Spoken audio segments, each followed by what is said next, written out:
भारत की रफ्तार बिजनेस को लेके अभी तो उठापटक चले, पर्सनैलिटी पे बहुत इफेक्ट डालता है कि राहु खराब हो जाता है पगड़े फटे कपड़े पहनने से। शुक्र नारायण। पहले बुजुर्ग कहते थे जैसा खाए अन्न वैसा हो जाए मन, जैसा पिए पानी वैसी।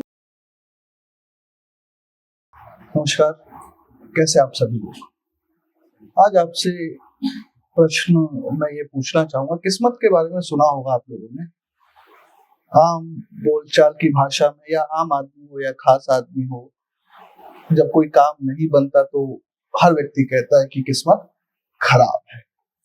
इतनी सारी टेंशन चल रही है रेगुलर लाइफ में।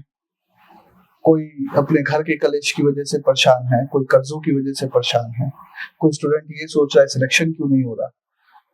बड़े बड़े मार्केट प्लेयर्स ये सोच रहे हैं कि सेंसेक्स कब बूस्ट करेगा, कब मार्केट ऊपर चढ़ेगा। इन सब के बीच में एक स्थिति ऐसी भी है कि हमारा देश वैदिक देश है। वैदिक देश होने की वजह से पुराने समय से ये चला आ रहा है कि लोग भविष्य जानने को उत्साहित भी और पता चलते भी आया है। अगर आप पुराणों में देखेंगे तो आज के समय में हम उन्हें ज्योतिषाचार्य बोलते हैं। कई तरह के ज्योतिषाचार्य होते हैं। कोई हस्तरेखा देखता है, कोई अंक गणित देख के बताता है, तो कोई टैरो कार्ड रीडर होता है। आज राजनीति से अलग बात करेंगे आप लोगों से। हमेशा हमारे जितने एपिसोड आप देखते हैं राजनीति पर होते हैं, आज राजनीति से अलग बात करेंगे। हमारे साथ आज जो मेहमान है, आप टैरो कार्ड रीडर हैं, विशेषज्ञ हैं हस्तरेखा में, और आप अगर इनके पास आए या इनसे मिले तो आप बैठे बैठे जब आप एंटर करेंगे तो भूत, वर्तमान और भविष्य तीनों की बातें ये आपको बता देती हैं। आज इनसे काफी बातें करेंगे। देश के बारे में भी बात होगी, राजनीति के बारे में भी बात होगी, और बात होगी कि कैसे और किन उपायों के साथ आप अपने जीवन को सरल बना सकते हैं। हमारे साथ टैरो कार्ड रीडर ज्योतिषाचार्य हेमा शर्मा जी हैं। मैं बहुत तो बातचीत का सिलसिला तो सबसे पहले इसी बात से शुरू करेंगे मैम, कि तमाम लोग इस बात को लेकर ऊहापोह में रहते हैं कि आखिर ज्योतिषाचार्य या एस्ट्रोलॉजी आम भाषा में कहें तो क्या है, और कैसे इससे हमारा भविष्य आने वाला या वर्तमान को सुधार कर हम भविष्य कैसे बेहतर कर सकते हैं। देखिए, ज्योतिष आज का नहीं है, हमारे देश में ही नहीं, जितने भी देश को देखेंगे कोई ना कोई विधा से भविष्य जानने की इच्छा सबके अंदर रही है, और कोई ना कोई किसी न किसी वे में बताता भी है। बहुत सारे टूल आजकल हो गए हैं, हम लोगों के सामने बहुत सारे टूल आते हैं जिसकी विधा से, जिसके टूल से हम ये बता पाते हैं कि भविष्य में और पास्ट में ऐसा क्या किया है जिसकी वजह से आज हम भुगत रहे हैं कुछ ऐसे काम जो हमने नहीं किए, जिनके रिजल्ट्स अचानक से जेल चले जाना, अचानक से हाथापाई हो जाना, अचानक से व्यवसाय एकदम डाउन हो जाना। तो ये सब जानने के लिए, और जो आज का यूथ है, जो आज के लोग परेशान हैं, उन सब चीज को जानने के लिए हम सहारा लेते हैं ज्योतिष का। तो ज्योतिष जो हमारा ज्योतिष विज्ञान है, एक तरह से ज्योतिष शास्त्र जो है ये विज्ञान है, और यही ये बताता है कि कब कहाँ क्या कैसे घटित होगा और हम उसको कैसे रोक सकते हैं। जैसे हम लोग आम जीवन में देखते हैं, कई बार हम मंदिरों के आसपास भी देखते हैं तो बहुत सारे लोग हस्तरेखा देखते हैं। लेकिन जब मैं आपके बारे में पढ़ रहा था तो आपकी विशेषता है टैरो कार्ड रीडिंग। इसके बारे में कुछ बताएं कि ये हस्तरेखा या अंकगणित ज्योतिष विज्ञान से किस तरीके से अलग है और किस रूप में ये काम करता है। टैरो रीडिंग बहुत पुराना है, और उससे भी पुरानी एक विधा है। आप देखते होंगे कभी कोई शास्त्री जी हुआ करते थे, पंडित लोग हुआ करते थे, एक पिंजरे में एक पैरेट को रखते थे और कुछ चिट्ठियां होती थी उसके अंदर। उस चिट्ठी में कुछ पिक्चर्स और कुछ बताया जाता था कि ये लिखा हुआ है और आपके साथ ये घटित होगा। तो आज वो टैरो की फॉर्म में हम देख रहे हैं, और टैरो स्पेशल है मेरा। मैं इंडियन टैरो पे काम करती हूँ और इंडियन टैरो से ही बहुत सारी विधाएं बताती हूँ। इंडियन टैरो में भारत जो हमारा आजाद हुआ था उससे लेके उससे पहले से भी जो चलचित्र खींचे गए, बनाए गए, उससे रिलेटेड जो हमारे पास आंसर आते हैं, हम सामने वाले व्यक्ति को वो बताते हैं। उसमें रामायण के चलचित्र हैं, रामायण के चित्र हैं, रामायण से लेके और पुराणों के भी बहुत सारे चित्र हैं। तो उससे बस ये एक विधा है, बहुत स्पेशल विधा है, और आज बहुत चर्चा में भी है, और लोग इसको बहुत अट्रैक्ट। बात की भारत देश की, इसी पे मैं आपसे पूछना चाहूंगा कि हमारे देश में कई नेता हैं, राजनेता हैं, या हम देखें कि जब बजट आता है इस देश का तो हलवा सेरेमनी होती है, एक तरह की मान्यता है अपनी। या हमने देखा भी जब राफेल आए थे इस देश में, तो देश के रक्षा मंत्री वर्तमान वो गए वहां पे, उन्होंने नींबू मिर्ची लटकाया। तो ये देश में वैदिकता और जो अपनी संस्कृति है उसको बनाए रखी और होता रहता है। तो आप, थोड़ा सा प्रश्न मेरा यही है कि देश को लेकर कि हम देख रहे हैं एयर इंडिया का इतना बड़ा हादसा हुआ, ट्रम्प हैं जो टैरिफ पर टैरिफ बढ़ाए जा रहे हैं, अब आतंकवादी हमले हो रहे हैं, देश पर कर्जा बढ़ रहा है, बच्चे प्रोटेस्ट कर रहे हैं। हम विकसित भारत की बात करते हैं, विश्व गुरु भारत की। अगर आप भारत की कुंडली की बात करें तो भारत किस ओर जाता दिख रहा है, या भारत का आने वाला भविष्य या विकास की दर या रफ्तार क्या होगी, क्योंकि बहुत से बिजनेसमैन भी सुन रहे हो। बिल्कुल, भारत की रफ्तार बिजनेस को लेके अभी तो उठापटक चलेगी। और जैसे कि अभी एक्सीडेंट्स हुए, सुसाइड अटेम्प्ट हुए, यूथ बिगड़ रहा है, या फिर बहुत सारे कर्जे हो रहे हैं। हमारे भारत पे भी कर्जा है, काफी सालों से ये कर्जा है। काफी सालों से कुंडली ऐसा नहीं था, कुंडली में परिवर्तन आया जैसे जैसे सन बढ़ते गए। और अब जैसे आज का जो सन है 2025, इसका जो योग हम देखते हैं तो मंगल का योग है। मंगल थोड़ा सा दंगल तो कराता है, और जहाँ पे मंगल प्रभावित हो हर एक चीज से, जैसे वाहन से, जैसे राजनीति से, जैसे और बहुत सारी चीजों से, और खास तौर से ये मंगल का साल जब प्रेरित हुआ जुपिटर से, तो हालांकि जुपिटर इसका मित्र है, मार्स का जो बृहस्पति है मित्र है, लेकिन मित्र होने के बाद भी जो इसकी खराब चीजें हैं वो ज्यादा आगे आ गई, बिकॉज ऑफ हमारी जो यूथ है वो कुछ गलत कर रही है। जब गलत करते हैं या गलत खान पान करते हैं तो रिजल्ट तो कहीं ना कहीं आता है। इसी वजह से हमारा देश थोड़ा सा हिल गया है। यूथ की आपने बात की, भारत युवा देश है, 65% के आसपास की आबादी युवा है, 35 वर्ष से नीचे की है या उसके आसपास है। लेकिन आजकल एक देख रहे हैं माहौल की नशा मुक्ति केंद्र खुलते जा रहे हैं। पहले तो पुरुषों के ही थे, अब महिलाओं के भी आ गए हैं। आखिर क्या कारण है मैम कि यूथ है जो इतना बड़ा इस देश में, वो नशे की तरफ जा रहा है, लगातार उस नशे का कारोबार भी कर रहा है यूथ और नशा ले भी रहा है। तो आखिर क्या कारण है, क्या मानसिक तनाव है, या परिवार से वो जो इमोशनल सपोर्ट, पहले के टाइम पे हम देखते थे कि बच्चे सामूहिक सार्वजनिक स्तर पर पिट भी जाते थे और वो मजबूत भी रहते थे। आजकल तो बच्चों को कुछ बोल भी नहीं सकते, स्कूलों में नहीं पीट सकते, पहले बच्चे पिटते भी थे। आखिर क्या कारण है कि इतने लाड प्यार के बावजूद बच्चा नशे की तरफ इतना जा रहा है? बच्चे सहन नहीं कर पाते हैं, बच्चों के अंदर पेशेंस नहीं रहा है। आज का जो यूथ है वो रिस्पेक्ट को लेके, ईगो को लेके बहुत अवेयर है, और इस ईगो ने बहुत सारी चीजें खराब कर दी हैं। जैसे कि ईगो में आ गया सुसाइड कर लिया, ईगो में आ गया पापा से दूर होके चला गया, पेरेंट्स से दूर हो गए, रिश्तेदारों से दूर हो गए। ईगो क्यों फर्क डाल रही है? क्योंकि स्टार्स ऐसे बैठे हुए हैं, सारे टाइम हम स्टार्स पे ही डिपेंड रहते हैं, या हमारा यूथ हो, बुजुर्ग हो, या हम लोग हो, पूरी जनता, पूरा देश हमारा और भी सारे देश स्टार्स पे ही डिपेंड रहते हैं। स्टार हमारी गाड़ी का स्टीयरिंग वही संभालते हैं, हमारा जो रथ है वही संभालते हैं, और स्टार बहुत सारा इफेक्ट डालते हैं हम लोगों पे भी, हमारे मानसिकता पे और हमारे कर्म कांड पे भी। एक तो ये कलयुग का साल, कलयुग चल रहा है, और ये साल मंगल का साल, कलयुग का प्रभाव। तीसरी बात, जो खान पान है, जो अभाव है, और जो हमारे पास संसाधन है, उन सब ने यूथ को मजबूर कर दिया है, एक तो लग्जरियस लाइफ जीने के लिए, दूसरी चीज कि वो नशा पे चला जाए, नशे में आ जाए। बड़े लोग, बुजुर्ग लोग और बच्चे, यानी कि 12 साल के बच्चे पे भी उसका इफेक्ट है कि वो नींद की गोलियां लेके सो रहा है या डिप्रेशन में है, बिकॉज ऑफ स्टार्स इतना फर्क डालते हैं यूथ पे भी, देश पे भी। मैं आपसे एक आम पेरेंट्स की हैसियत से समझना चाहूँ तो अगर किसी का बच्चा इस तरह नशे में है तो ऐसा क्या करना चाहिए कि उनका बच्चा नशे से दूर हो, परिवार की तरफ जुड़े, सामाजिकता की तरफ जुड़े, अध्यात्म की तरफ जुड़े? ऐसा क्या करना चाहिए? कोई विधि है या कुछ रेमेडीज? मैंने जैसे अभी स्टार्स से बात करी थी, तो स्टार्स को सही करने के लिए जितनी भी रेमेडी है मैं बताती रहती हूँ, और अभी भी मैं यहाँ बताऊंगी कि हमें सबसे पहले अपना मंगल और शुक्र, साथ में शनि, ये तीनों ग्रहों को सही करना है। अपने पहनने के ओढ़ने की स्टाइल को सही करना है। आज जो यूथ है फटे कपड़े पहनता है फैशन में, जबकि सबसे बड़ा अपभ्रंश है ये। आज जीन्स देखेंगे आप, कटी कटी देख पहनेंगे, तो ये जो कटे पटे कपड़े पहनना है ना, ये भी हमारी मानसिकता पे, हमारी पर्सनैलिटी पे बहुत इफेक्ट डालता है कि राहु खराब हो जाता है फटे फटे कपड़े पहनने से, शुक्र नाराज हो जाता है। जब ये दोनों मजबूत ग्रह खराब हो जाएंगे तो यूथ क्या करेगा?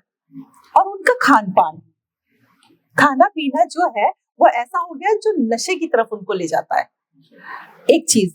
दूसरी चीज, जब हम ज्यादा से ज्यादा मीडिया में रहते हैं या लाइट्स में रहते हैं तो वो हमको राहु को ज्यादा प्रभाव डालता है। राहु उन लोगों पे, जितने लाइट्स में रहेंगे, जितने हम नेट के करीब रहेंगे, तो राहु बुरे और अच्छे वे में दोनों में प्रभाव डालेगा।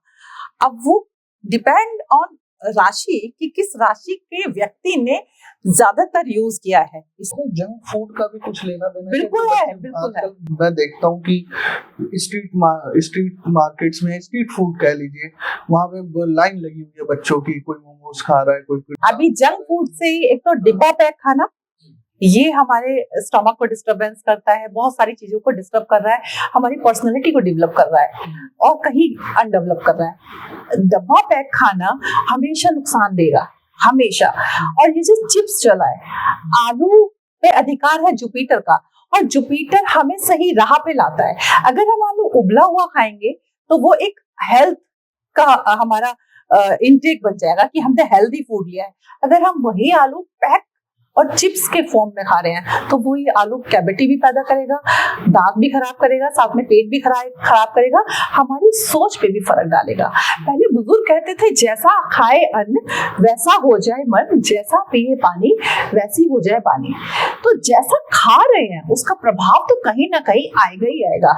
आजकल डिप्रेशन क्यों आ रहा है? चिकन खाते हैं, चिकन का मर्डर होता है लिटरली, और उनके अंदर डिजीज भी वैसी वैसी पैदा हो रही है। बच्चों के अंदर देखो, बड़े के अंदर देखो, जो भी लोग इन सब चीजों को यूज कर रहे हैं उनके अंदर वैसी डिजीज आ रही है, वैसी थॉट आ रही है, और वैसे ही वो क्रूर भी हो गए हैं। ये भी है। तो मतलब जैसे आपने चिकन की बात कही या चिप्स की बात कही, तो पेरेंट्स को ज्यादा से ज्यादा दूर रखने की जरूरत है बच्चों को इन सब चीजों से।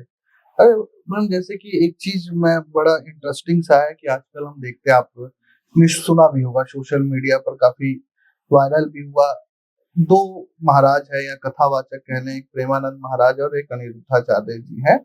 मैं आपकी पुरानी बात से इन दोनों के बयानों को भी जोड़ना चाहूंगा। जैसे आपने कहा कि पहनावा या आपके मतलब कि आप कैसा व्यवहार कर रहे हैं सामाजिक तौर पर, तो जैसे उन दोनों ने कहा था कि ये थोड़ा कंट्रोवर्शियल भी हो जाएगा, तो आप अपने हिसाब से इसकी बात कीजिए कि बहुत कम लड़कियां आज के टाइम पे मतलब पवित्र रह गई हैं या रिलेशनशिप।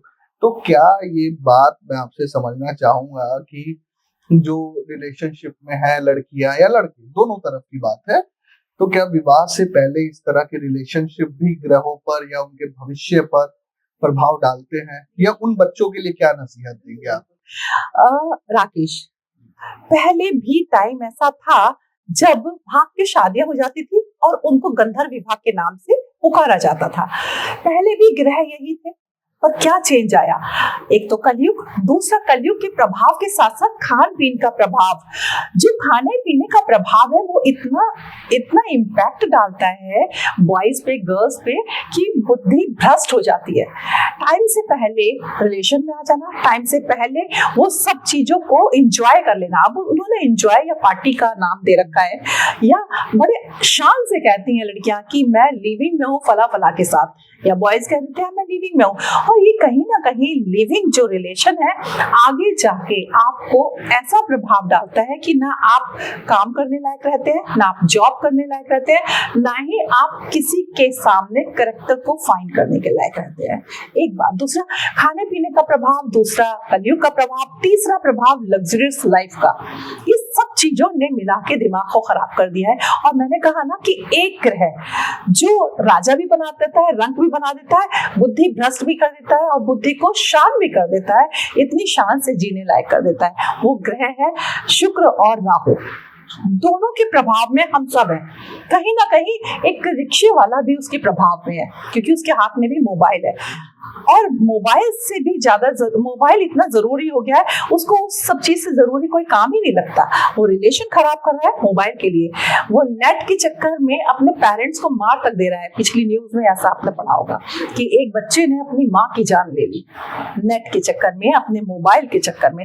तो जहां हमारा ग्रह प्रभाव डाल रहा है और ग्रह जहां पे बुरा प्रभाव डाल रहा है, तो वो यूं डाल रहा है क्योंकि हम उसके प्रभाव में पड़ रहे हैं। हम वैसा खान पान कर रहे हैं, वैसा कपड़ा पहन रहे हैं। तीसरी चीज, हमेशा हम नेट के संपर्क में है या मीडिया में है। जी, एक चीज बताएं, जैसे कि हम लोग देखते हैं, अभी हम लोगों ने कर्जे की बात की, सोशल मीडिया पे काफी रील्स वायरल होती है, आपने भी देखी होंगी कि कई लोग बताते हैं कि अपनी हथेली पर एक पर्टिकुलर नंबर लिख लीजिए या सुबह उठते ही कुछ शब्दों का जाप कर लीजिए। मतलब ये जो रील्स इंस्टेंट मनी की तरफ बढ़ावा दे रही है कि आपको अचानक करोड़ों रुपए आने लगेंगे। आप क्या समझती हैं कि एक भविष्य वक्ता ज्योतिषाचार्य होने के नाते कि क्या इंस्टेंट मनी बिना काम किए, बिना चीजों पर फोकस किए, क्या आप सोए रहें और आपकी किस्मत आपको राजयोग दे सकती है? इसको लेकर टैरो कार्ड रीडिंग या तमाम चीजों में क्या करें? बिल्कुल, सोए रहे और हमें कुछ दे सकती है, क्योंकि हमने ऐसा इन्वेस्ट किया हुआ हो तो हमें कुछ मिल सकता है। कि हमने कहीं पे LIC के कोई बॉन्ड भरे हुए थे, या हमारा शेयर मार्केट आ गया, शेयर मार्केट में एकदम बूस्ट आ गया और उछाल आ गया कि जो लाखों की चीज थी वो करोड़ों की हो गई। यहाँ किस्मत कनेक्शन है, किस्मत का कनेक्शन तो है, लेकिन किसी भी शॉर्ट वे से या किसी भी ऐसे काम से जो एकदम से बहुत इंस्टेंट मनी दे सकता है, वो है नहीं। किसी नाम लिखने से, किसी काउंटिंग को लिखने से, किसी नंबर को लिखने से या किसी कलर थेरेपी का यूज करने से कभी भी इंस्टेंट मनी नहीं आ सकता। मनी आपके कर्म से आएगा या फिर आपके पास्ट लाइफ से आएगा। आपने कोई पास्ट लाइफ में ऐसा कोई कर्म ऐसा करके छोड़ दिया है, ऐसा कोई प्रारब्ध आपके सामने आज आ जाता है, तो इंस्टेंट यानी कि खड्डे में गिरा हुआ धन भी मिल जाएगा। आपको कोई रास्ते से कुछ ऐसा मिल जाएगा कि आप धनी हो गए। ये आपका किस्मत का कनेक्शन है। बट आप छोटे रास्ते से चाहें कि एकदम पैसा आ जाएगा तो नहीं आ सकता। किसी मंत्र से, किसी जप से कुछ नहीं होता। अच्छा, जैसे अगर आपसे मैं जानना चाहूँ तो एक आम जीवन में या आम व्यक्ति को पैसा कमाने के लिए एक तो मेहनत तो करनी है, क्या कुछ ऐसे उपाय हैं जिसको करने से थोड़ा सा फाइनेंशियल कंडीशन लोगों की ठीक हो जाए, या कोई रेमेडी अगर आप बता? बिल्कुल, मैं रेमेडी बताऊंगी। जिनके ऊपर कर्जा है, तो वो कर्जे को उतारने के लिए ऋण मोचन जरूर पढ़ें। इस ऋण मोचन सूत्र में आपके पास्ट लाइफ के कर्मा को क्षमा मांगने की याचना भी दी गई है। देखिए, क्षमा हमको बहुत बड़ा बना देती है। जब हम क्षमा मांगते हैं तो बड़े हो जाते हैं, और हमें क्षमा मांगना चाहिए। हमने कितने अपराध किए, कहाँ किए, हमको नहीं मालूम, लेकिन क्षमा याचना हमको हमारा ग्रेटिट्यूड और हमारी क्षमा याचना दोनों हमें वो सब दिला सकती है जो हमें नहीं मिल रहा है। इवन हमारा कर्जा भी उतरवा सकती है। सेकंड, आपने कहा कि क्या इंस्टेंट मनी आ सकता है? इंस्टेंट तो कुछ भी नहीं होता, टाइम लगता है। आप कहीं कुछ कर रहे हैं तो उसमें भी टाइम लगता है। अब आपको ऐसा करने के लिए कि पैसा आ जाए या इनकम ऑफ सोर्स बढ़ जाए, तो क्या करना चाहिए? हमें जुपिटर को बहुत अच्छे से मनाना चाहिए, यानी कि हमें बृहस्पति को यानी कि गुरु को बनाना चाहिए। दूसरा, हमको मंगल को मनाना चाहिए।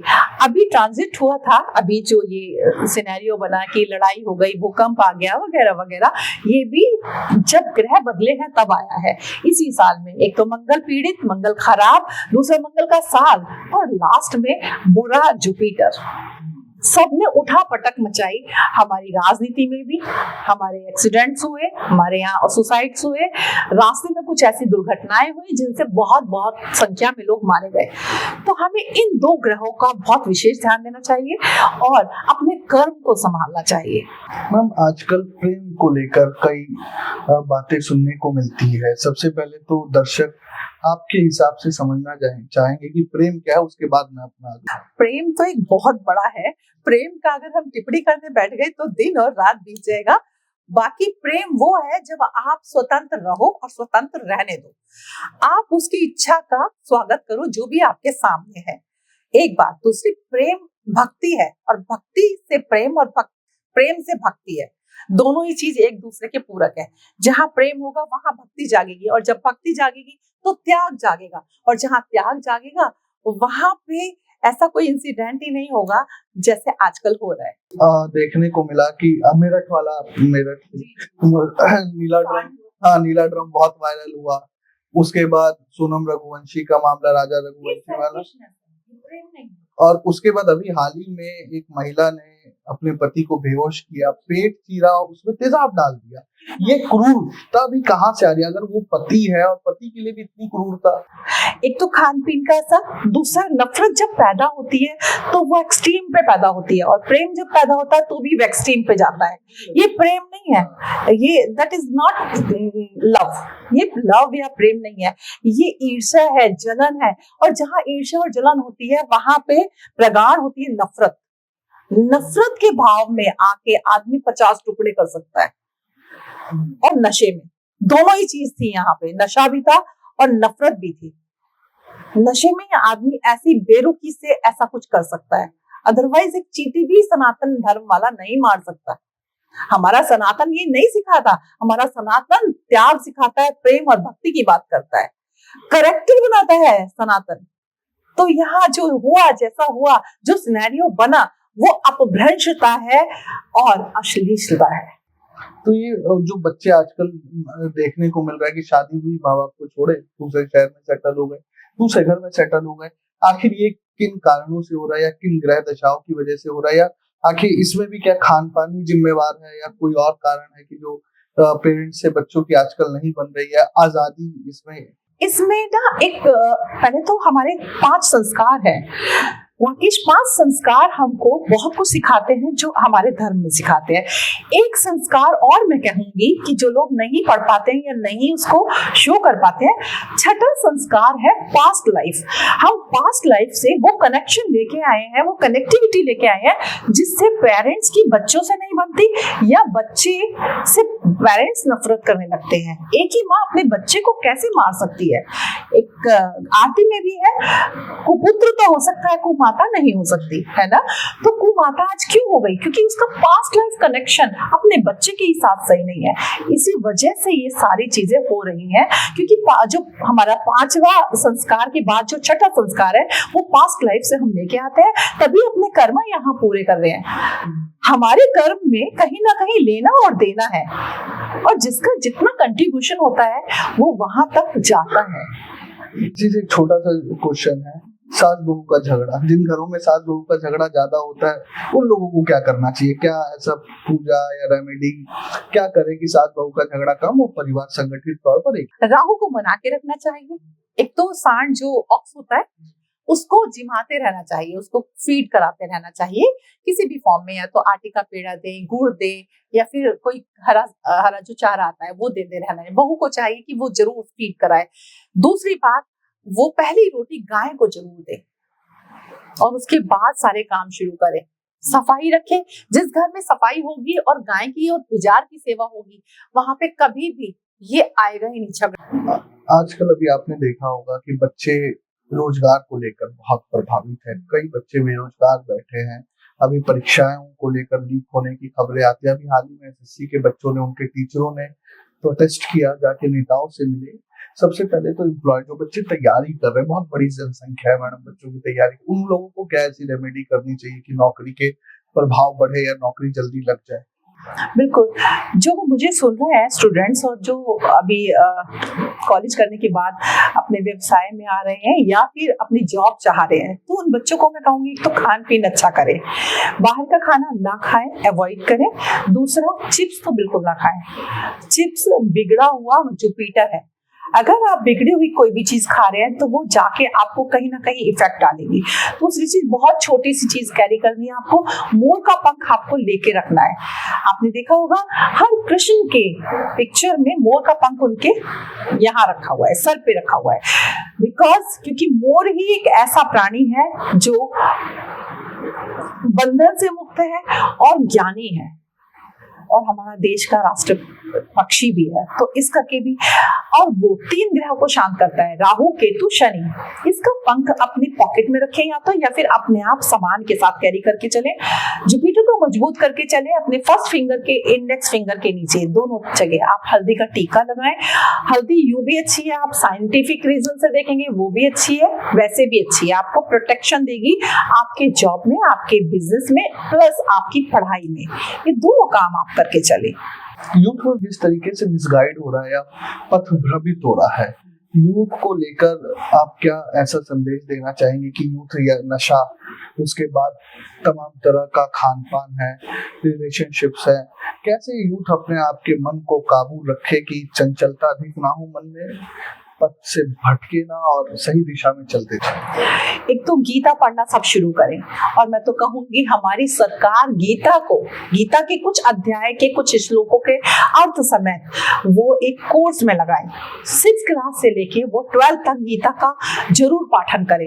अगर घर में नहीं हो रहा है, हम सनातनी हैं और सनातन को चाहिए कि वो गीता और रामायण के विषय में जरूर जाने। आज बच्चों को ये नहीं पता कि रावण और राम का संबंध क्या था, या कृष्ण और कंस का क्या संबंध था, और उन्होंने कैसे इस युद्ध को किया। तो जरूर इसका अध्ययन करें। अध्ययन नहीं कर पाते हैं इस भागदौड़ वाली जिंदगी में, तो क्या करें। कृष्ण जी का एक फोटो है जिसमें वो कालिया नाग के ऊपर, फन के ऊपर डांस कर रहे हैं। कालिया नाग हमारी इंद्रियां हैं। मेरे हिसाब से जो मैं उनको देखती हूँ, मेरा जो अनुभव है, उस इंद्रियों को काबू करने के लिए उन्होंने अपना नाक के ऊपर अपना पैर रखा हुआ है। और डांस यानी करना, 5 छठी इंद्रियों तक को भी काबू में कर लेना। तो हर स्टूडेंट और हर एक यूथ के घर में ये पिक्चर जरूर होनी चाहिए। इस पिक्चर को रात दिन उनको देखने को मिले, ऐसी जगह पे हो, ऐसे जहाँ सिटिंग एरिया है अपने घर का, वहां जरूर लगी हुई हो ये पिक्चर। दूसरी चीज, कोई ना कोई किसी न किसी बहाने से हमारे यहाँ पे कुछ भी, कोई भी मंत्र, कोई भी ऐसा आध्यात्मिक मंत्र जरूर चलाएं जिससे उनका अटैचमेंट है। और कंट्रोल करने की पावर को लाने के लिए क्या करना चाहिए, अपने नाभि के अंदर चमेली का तेल डालें और हनुमान चालीसा प्रॉपर सुनते रहें। हनुमान चालीसा जरूर सुने, और सुन के चाहे अवॉइड करें, चाहे ना सुन, चाहे ध्यान रखें, चाहे ना ध्यान रखें, किसी भी तरीके से हनुमान चालीसा जरूर सुने। 2 चौपाइयों का बिल्कुल ध्यान रखें। जय जय जय हनुमान गुसाई, कृपा करो गुरुदेव की नाई। जो भी स्टूडेंट इसको 21 दिन करेगा, उसके बाद वो उसके मेमोरी प्लस हो जाएगा और वो करता रहेगा। गुरु हो अथवा ना हो, आप टीचर को तवज्जो दें ना दें, लेकिन हनुमान आपके गुरु बन के रक्षा जरूर करेंगे। अंतिम प्रश्न मैं एक पूछना चाहूंगा मैम कि इसी से पारिवारिक जीवन से ही जुड़ा है या युग से ही जुड़ा है। एक पुराना दौर था, बहुएं घूंघट में रहती थी। पहले मैं दर्शकों को ये बात साफ स्पष्ट कर दूं कि ये बात संस्कृति की हो रही है, किसी तरह के नैरो माइंड गेम की बात नहीं हो रही है। कि पहले महिलाएं घूंघट में रहती थी, एक समय होता था, समय काल होता था कि यंग है या नई शादी करके आई है तो 10 साल 15 साल वो घर की चौखट नहीं पार करती थी। फिर एक बुढ़ापा आ जाता है, नाती पोते हो जाते हैं, तो फिर बाजार जाना ये सब शुरू करते हैं। आजकल महिलाएं ऑफिस भी जा रही हैं, फेमिनिज्म की भी बात हो रही है। दोनों ही तरफ से युवक या युवती हो, इन सबके बीच में अभी हाल ही में एक रिपोर्ट आई थी कि भारत के कई शहरों में एक महिलाओं के एक से ज्यादा संबंध पुरुषों के भी है, जिस शादीशुदा, जिसे हम आम भाषा में एक्स्ट्रा मैरिटल अफेयर्स भी बोलते हैं।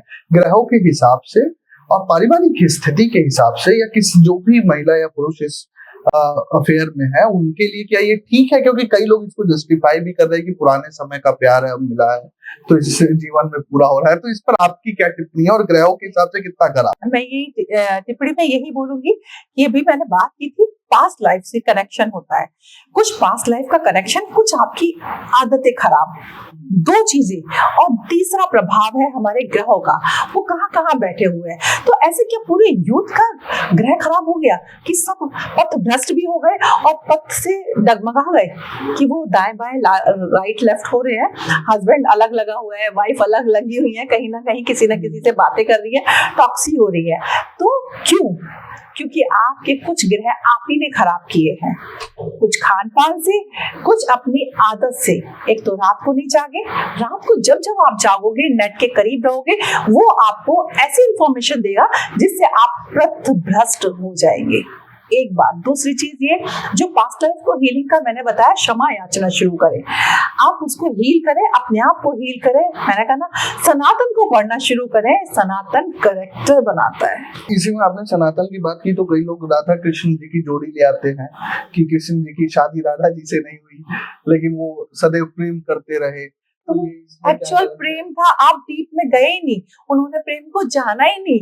जो राधा कृष्ण को अपने सेफ्टी पॉइंट ऑफ व्यू से बोल देते हैं या प्रेम को ले आते हैं, वो प्रेम को नहीं जान पा रहे हैं। एक्चुअली जानना है तो मुझसे मिले और मैं बात बताऊंगी प्रेम की कि क्या प्रेम है एक्चुअली। बहुत बहुत धन्यवाद हमसे जुड़ने के लिए। अब जैसे मैम ने बताया कि अब अगला कार्यक्रम जब भी होगा प्रेम पर होगा, और प्रेम क्या होता है इस बात को जानेंगे। इस खास कार्यक्रम में इतना ही। बने रहिए प्रजाहित के साथ। धन्यवाद।